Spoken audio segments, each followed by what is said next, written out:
அலைக்கும். வலைக்கும் சலாம். நான் துபாயில இருந்து பேசுறேன். யார் பேசுறீங்க? துபாயில இருந்து. நான் துபாயில இருந்து புர்ஹானுதீன் பேசுறேன். புர்ஹானுதீன். எந்த ஊர் உங்களுக்கு? முத்துப்பேட்டை, முத்துப்பேட்டை. முத்துப்பேட்டை. முத்துப்பேட்டை புர்ஹானுதீன். உங்க கேள்வியை கேளுங்க இப்ப இன்ஷா அல்லாஹ். சரி, ஃபர்ஸ்ட் கேள்வி, ரெண்டு கேள்வி இருக்கு. சஜிதாவுல வந்து அல்லாஹ் இருக்க மாட்டேங்கிறதுனால குர்ஆன் ரபிலால ஓடுனதுக்கு அப்புறம் அல்லாஹ் துஆ கேளுங்கன்னு சொல்றாங்க இங்க உள்ளவங்க. சரி, ஒண்ணு. ரெண்டாவது கேள்வி வந்து, நம்ம பள்ளியாசலுக்கு போகும்போது ஜமாத் முடிஞ்சிருச்சு, தனியா யாராவது சொல்லிட்டு இருக்கு. சரி, அவங்க சின்ன சொல்றாங்களா பண்ணு சொல்றாங்களா, நம்மளும் அவங்க கூட ஒரு சேர்ந்து ஜமாத் சொல்ல முடியுமா? ஏற்கனவே அவங்க 2 ரக்காத் சொல்லிட்டு இருக்காங்க. சரி சரி. நம்ம போறோம், நம்ம தோலை தொட்டு பின்னாடி ஜமாத் சொல்லலாமா? முத்துப்பேட்டையை சேர்ந்த புர்ஹானுத்தீன் அவர்கள் துபாயில இருந்து ஒரு நல்ல கேள்வியை கேட்டிருக்கிறாங்க. அதாவது சஜிதாவுல நம்ம துவா செய்யலாமா, நம்ம போகும்போது ஜமாத்து முடிந்து விட்டது, மற்றவர்கள் என்ன தொழுகிறார் என்று தெரியாமல் நம்ம தொழுவலாமா இந்த 2 கேள்வியா கேட்கிறார். அதாவது சஜிதாவுல துவா செய்யலாமாங்கிறது முதல் கேள்வி. அதை பற்றி ரசூல் ஸல்லல்லாஹு அலைஹி வஸல்லம் என்ன சொல்றாங்கன்னு கேட்டா, அக்ரபு மாய கூனுல் அப்து மிர் ரப்பிஹி வஹுவ சாஜிதுன்.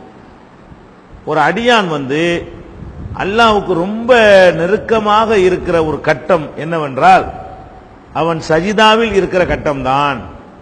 சஜிதாவில் இருக்கிற ஒரு நிலைமை தான் அல்லாஹ்வுக்கு ரொம்ப நெருக்கமா இருக்கிற ஒரு நிலைமை. நம்ம நெருக்கமா இருக்கிறோம்ல, நிற்கும் போது நமக்கு அல்லாஹ்வுக்கும் உள்ள நெருக்கத்தை விட, குனியும் போது நமக்கு அல்லாஹ்வுக்கும் இருக்கிற நெருக்கத்தை விட, இருப்பில் அமரும் பொழுது நமக்கும் அல்லாஹ்வுக்கும் இருக்கிற நெருக்கத்தை விட, சஜிதாவில் இருக்கும் பொழுது நமக்கும் அல்லாஹ்வுக்கும் உள்ள நெருக்கம் அதிகம், ரொம்ப கிட்ட இருக்கிறோம் அப்படின்னு சொல்லிட்டு ரசூல் ஸல்லல்லாஹு அலைஹி வஸல்லம் சொல்றாங்க, ஃபஅக்ஸிரு துஆ.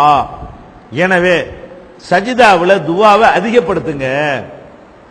செய்யலாமான்னு நீங்க கேக்குறீங்க, செய்யுங்கன்னு ஆர்டர் பண்றாங்க ரசூல் ஸல்லல்லாஹு அலைஹி வஸல்லம். அவங்க ஒரு மனிதன் வந்து சஜிதாவுல தானே அல்லாஹ்வுக்கு ரொம்ப நெருக்கமா இருக்கிறான், அதனால சஜிதாவுல இருக்கும் பொழுது நீங்க துஆவை அதிகப்படுத்துங்கள் என்று ரசூல் ஸல்லல்லாஹு அலைஹி வஸல்லம் அவங்க ஆணை பிறப்பிக்கிறாங்க. இது முஸ்லிம்ல 744வது ஹதீஸாக இடம்பெற்றிருக்கிறது. அதே மாதிரி ரசூல் ஸல்லல்லாஹு அலைஹி வஸல்லம் சொல்றாங்க, அம்ம சுஜூது, சஜிதா இருக்கிறது அந்த சஜிதா, அதுல ஃபஅக்ஸிரு ஃபீஹல் துஆ, அதுல வந்து நீங்கள் வந்து துஆவை அதிகப்படுத்துங்க. சஜிதா இருக்குது, அதுல துஆவை அதிகப்படுத்துங்க. ஏன்னு கேட்டா ஃபகமினுன் அன் யுஸ்தஜாப லக்கும், உங்களுடைய துஆக்கள் ஃபஜ்தஹிது ஃபித் துஆ. இன்னொரு அறிவிப்புல சஜிதாவில் என்ன செய்யுங்க, ஃபஜ்தஹிது ஃபித் துஆ, துஆவுல ரொம்ப அதிகமா முயற்சி பண்ணுங்கள். ஏனென்று கேட்டால் ஃபகமினுன் அன் யுஸ்தஜாப லக்கும், உங்களுடைய துஆ ஏற்றுக்கொள்ளப்படுவதற்கு அது ரொம்ப தகுதியான ஒரு இடம். இதுவும் முஸ்லிம்ல 738வது ஹதீஸ்ல இடம்பெற்றிருக்கிறது. அப்ப சஜிதாவுல நம்ம நிறைய துஆ செய்யணும். அதுக்காண்டி ஜமாத் தொழுகையில உட்கார்ந்து துஆ செய்யிட்டு இருக்க முடியாது, டைம் தர மாட்டாரு. நாம தனியாக தொழக்கூடிய நேரங்களில் வந்து துஆ சஜிதாவை நீட்டி சலாம் கொடுத்து விட்டு நம்ம கேட்கிற துஆவை விட சஜிதாங்கிற நிலையில இருந்து கேட்கும் பொழுது நம்ம ரொம்ப பணிவாக இருந்து அல்லாஹ்வுக்கு நெருக்கமாக இருந்து கேட்கிற அந்த துஆ இருக்கு பாருங்க, அது ரொம்ப வெயிட்டானது. கேட்கலாம், நம்ம பாஷையிலோட கேட்கலாம். ஏன்னா ஃபஜ்தஹிது ஃபித் துஆன்னு சொல்லி நீங்க ஆராய்ச்சி பண்ணிக்கிறீங்கங்கறாங்க. இஜ்திஹாத்னு சொன்னா ஆராய்ச்சின்னு அர்த்தம். அப்ப சஜிதாவுல என்ன கேட்கணுங்கிறத நீங்களே இஜ்திஹாத் பண்ணி முடிவு எடுத்துக்கிறீங்க. அப்ப ரசூலுல்லாஹ் கற்றுத்தந்த துஆவை தான் கேட்கணும் என்றோ அரபியில தான் கேட்கணும் என்றோ கிடையாது. சஜிதாவில் இருந்துகிட்டு நீங்க ஆராய்ச்சி பண்ணி துஆ செய்யுங்கள்னு ரசூலுல்லாஹ் சொன்னதுனால நமக்கு என்ன பாஷையில கேட்க முடியுமோ அந்த பாஷையில தொழுகையில இருந்தாலும் சஜிதாவுல என்ன செய்யலாம், அந்த ஓத வேண்டிய திக்ர ஓதி முடிச்ச பிறகு சுப்ஹான ரப்பியல் ஆலான்னு சொல்லி ஓதி முடிச்ச பிறகு துஆ கேட்கிறது நம்ம தாய் பாஷையில என்ன செய்யலாம், கேட்டுக்கொள்ளலாம்.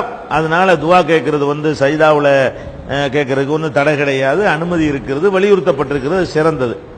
அடுத்து வந்து ஜமாத்து முடிஞ்சிருச்சு, மற்றவங்க தொழுதுகிட்டு இருக்கிறாங்க, அவங்க என்ன தொழுகிறாங்கன்னு நமக்கு தெரியாது, அதை பின்பற்றி நம்ம தொழுவலாமா?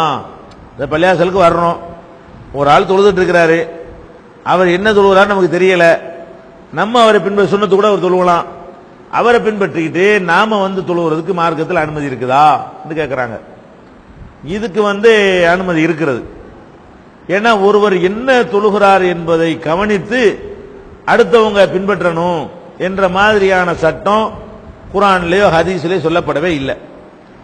ஆனால் அது தேவையில்லை என்று விளங்குவதற்கு ஏற்றவாறு நிறைய ஹதீஸுகள் இருக்கின்றன. உதாரணத்துக்கு எடுத்துக்கொண்டால் முஆத் இப்னு ஜபல்ங்கிற ஒரு சஹாபி இருந்தாங்க.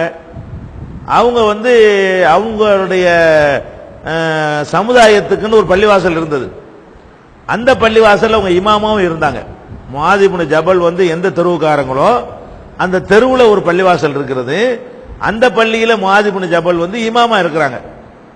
அதே நேரத்தில் ரசூலுல்லாவை பின்பற்றி தொழுதால் அதுக்கு பெரிய நன்மை இருக்கும் இல்லையா? அதை விடக்கூடாதுங்கிறதுக்காக என்ன செய்வாங்கன்னு கேட்டா, ஒவ்வொரு வக்து தொழுகைக்கும் இங்க வந்துருவாங்க. எங்க வந்துருவாங்க? மஸ்ஜித் நபவிக்கு வந்துருவாங்க. நபிகள் நாயகம் ஸல்லல்லாஹு அலைஹி வஸல்லத்தை பின்பற்றி அந்த தொழுகையை தொழுதுட்டு வேகமா போய் அவங்களுக்கு தொழுவிப்பாரு. இப்ப லொஹர் தொழுகைன்னு வைங்களேன், இங்கே மஸ்ஜித் நபவியில் லொஹரை தொழுதுட்டு அவர் வேகமா புறப்பட்டு போய் அடுத்த தெருவு தானே போய் எல்லாம் காத்துக்கிட்டு இருப்பாங்க. இவர் அந்த மக்களுக்கு என்ன செய்வார்? போய் லொஹர் தொழுவிப்பார்.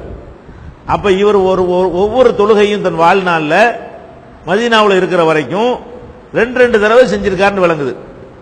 அப்ப லொஹர்னா 2 லொஹர், அசர்னா 2 லொஹர், 2 அசர்னா ஆகுது. ஆனா ஒரு ஆளுக்கு ஒண்ணுதான் கடமை. இப்ப ரசூலுல்லாவை பின்பற்றி ஒரு தொழுதார் இல்லையா, அதான் கடமை. கடமை முடிஞ்சு போச்சு. இப்ப ரெண்டாவது ஒரு தொழுது என்ன? கடமை இல்லாத தொழுகை. ஆனால் பின்பற்றி தொழுகிறவங்க தொழுது கடமையான தொழுகை. இவர் போய் அந்த லொஹரை தொழுவிக்கிறாரு, இவருக்கு அது நஃபில் உபரி. ஏன்னா இவர் லொஹரை ஏற்கனவே தொழுது முடித்து விட்டார். அப்ப நஃபில் தொழக்கூடியவரை பின்பற்றி ஃபர்லு தொழக்கூடியவங்க தொழுகிறாங்க. 2 பேருடைய தொழுகை ஒன்னா இருக்கணும்னு அவசியமா இருந்தால் ரசூலுல்லாஹ் காலத்தில் இது நடந்திருக்கும் பொழுது, ரசூலுல்லாஹ்வுக்கு தெரிஞ்சு நடந்திருக்கும் பொழுது தடுத்திருப்பாங்களா இல்லையா? தடுக்கல. சரி, இப்படி கூட வச்சுக்கிறங்க, அவர் முதல் தொழுது நஃபில், 2வது தொழுது தான் ஃபர்லுன்னு வச்சுக்கிறங்க.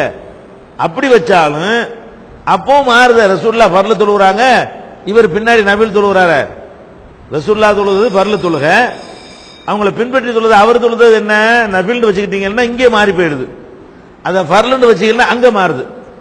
எது நீங்க ஃபர்லு என்று வைத்தாலும் சரி, நஃபில்னு வச்சாலும் சரி, இமாமுடைய தொழுகையும் மாமுடைய தொழுகையும் மாறுபட்டு இருக்கிறது என்பதற்கு இது ஒரு தெளிவான ஆதாரமாக சான்றாக அமைந்திருக்கிறது. இது ஒரு சம்பவம். அடுத்து என்ன? ரசூல் ஸல்லல்லாஹு அலைஹி வஸல்லம் அவர்கள் பள்ளிவாசல்ல தொழுது முடிச்சிட்டு இருக்கும் பொழுது ஒருத்தர் வர்றாரு, ஜமாத்து கிடைக்கல. அப்ப ரசூல் ஸல்லல்லாஹு அலைஹி வஸல்லம் கேட்பாங்க, இவருக்கு யாராவது தர்மம் செய்றீங்களா? தர்மம்னு அவங்க எதை சொல்றாங்கன்னு கேட்டா, சேர்ந்து ஒரு ஆள் தொழுதா அவருக்கு 27 மடங்கு நன்மை கிடைக்கும், தனியா தொழுதா 1 தான் கிடைக்கும். அப்ப சேர்ந்து தொழுவதன் மூலமாக 26 மடங்கு அவருக்கு தர்மம் கிடைக்குது, நன்மை கூடுதலா கிடைக்குது. அதை இலக்கியமா அவங்க சொல்றாங்க. இதுக்கு ஒரு யாரா தர்மம் செய்றீங்களா? ஒருத்தர் முன் வர்றாரு. வந்தவன என்ன செய்யறாங்க? அவரோட சேர்ந்து தொழுவ சொல்றாங்க. இப்ப நீங்க கவனிக்கணும், இதுல யாரு தொழுவிச்சா யாரு பின்னாடி தொழுதான்னு வரல. யாரு தொழுதாலும் யார் தொழுவிச்சாலும் 2 பேர் தொழுகை வேற தானே. ஏற்கனவே தொழுது முடிச்சுட்டார்ல, இவர் கடமை முடிஞ்சு வச்சுல. இவர் இமாமா இருந்தார்னு வைங்க, இவர் தொழுகிற 2வது தொழுகிற நஃபில். இவரை பின்பற்றி தொழுகிற ஆள் கடமையான தொழுகைக்கு அட்டன் பண்ண முடியல. அப்ப அது கடமையான தொழுகை. அப்ப கடமையான தொழுகைய நஃபிலான தொழுகைக்கு பின்னாடி இருந்து தொழப்பட்டிருக்குது. அல்ல மாத்தி வச்சுக்கிறங்க, அவர் தான் தொழுவிச்சாரு. சரி, அவர் கடமையான தொழுகை தொழுகிறாரு. பின்பற்றவர் யாரு? அவர் சுன்னத்து நஃபில் தொழுவ போறாரு. இப்ப கடமையை பின்பற்றி நஃபில், நஃபிலை பின்பற்றி கடமை, ஏதோ ஒண்ணு மாறுதுல. எப்படி இருந்தாலும் தொழுகை மாறுபட்டிருக்கா இல்லையா? அப்ப இமாமுடைய தொழுகையும் மாமுடைய தொழுகையும் ஒரே தொழுகையா இருக்கணும் என்கிற சட்டம் எதுவுமே கிடையாது. நீங்க யாரை பின்பற்றி வேண்டாலும் எதையும் தொழுது கொள்ளலாம்.